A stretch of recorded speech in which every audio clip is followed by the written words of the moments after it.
Today at Novo we're going to be discussing Kendall Jenner's infamous Pepsi ad and how that was catastrophic from a PR standpoint. Before we dive in, I'm Roxy from Novo. Be sure to like, follow, subscribe, and we are a marketing company, so click the link in our description for a free consultation.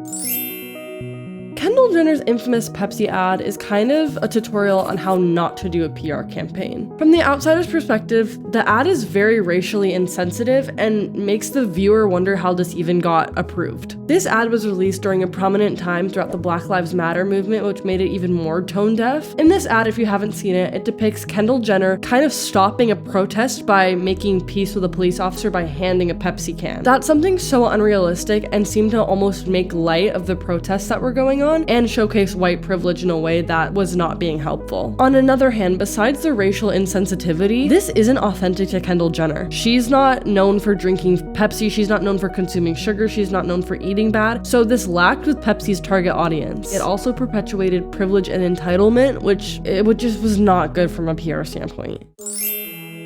Some missed opportunities were, this could have gone a lot of different ways. If they wanted to keep Kendall Jenner as the face of the company, they could have done this throughout a totally different ad campaign, something that focuses on how she's a model or something that focuses on how she's family oriented. What shocked most people is that it got approved to be seen by the public. Like, no one thought that it was a bad idea, which is why it's so infamous in the PR world. Another missed opportunity was that they just could have handled the whole thing better, and I honestly feel bad for Kendall Jenner that this was pinned on her because there were also a lot of people involved that could have put their foot down.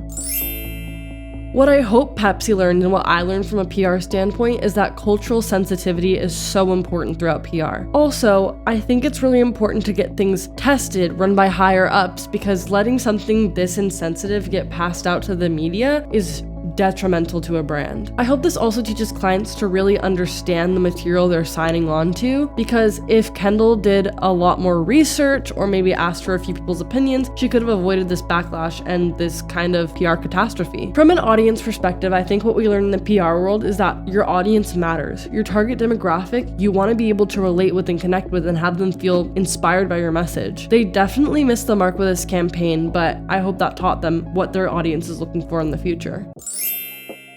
How I would go forward and help resolve this PR catastrophe if I was Pepsi is try and build authentic connections with their consumers to regain their trust and gain their loyalty. If I were Pepsi, I would do a campaign to dismantle harmful stereotypes as well as promote inclusivity. Also, just a quick note, if you're on Pepsi's PR team, responding as soon as possible is definitely better. You don't want people to have time to create their own narratives in their head. If there's a PR catastrophe, you want to handle it fast. In conclusion, I hope we can all learn from Kendall's mistake. I'm sorry that this had to happen and it had to hurt people, but we can use it to learn and make sure that something like this doesn't happen again. I think it was a great learning moment for Pepsi, and it set a great example for other big companies to show that they can mess up and how to handle it or not handle it. My final thoughts are, if you want to avoid a PR catastrophe, you should come work with us at Novo. You can click the link in the description again to set up a free consultation, or you can just not do things that are insensitive.